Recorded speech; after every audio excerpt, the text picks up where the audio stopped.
Quel sera le visage numérique de l'Union européenne en 2030 ? C'est le sens du compas numérique présenté mardi par la Commission européenne. Il indique une vision, des objectifs et des chemins pour réussir la transition technologique vers une économie capable de résister aux chocs et former des citoyens toujours plus connectés. L'ambition est de donner à l'Union sa souveraineté numérique dans un monde interconnecté. La numérisation n'est pas un but en soi, elle doit avoir un objectif.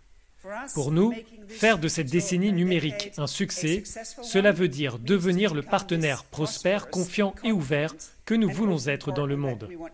Et nous voulons nous assurer que tout le monde profite des bénéfices de la prospérité par une société numérique inclusive.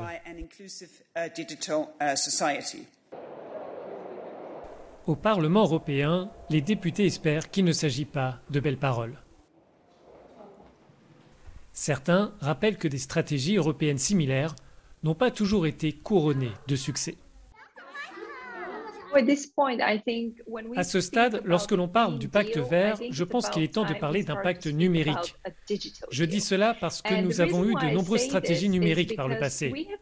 Certaines ont atteint leurs objectifs, mais beaucoup n'y sont pas parvenus.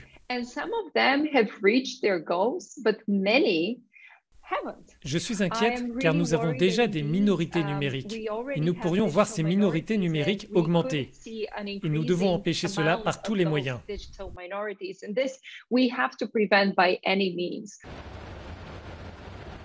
Pour les experts, la création de cet environnement numérique doit passer par des investissements massifs dans les infrastructures nécessaires pour réaliser cette transformation.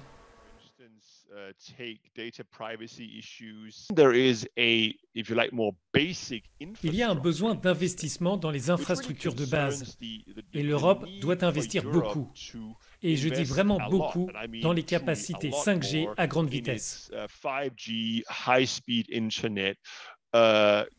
Faute de quoi, cette fracture numérique, ou le non-accès à la 5G, va à terme créer de profondes inégalités de revenus à travers et dans les États membres.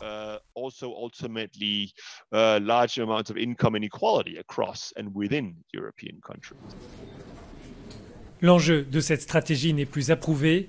Les technologies numériques ont joué un rôle central depuis le début de la crise du Covid-19 pour maintenir l'activité économique et une forme de lien social.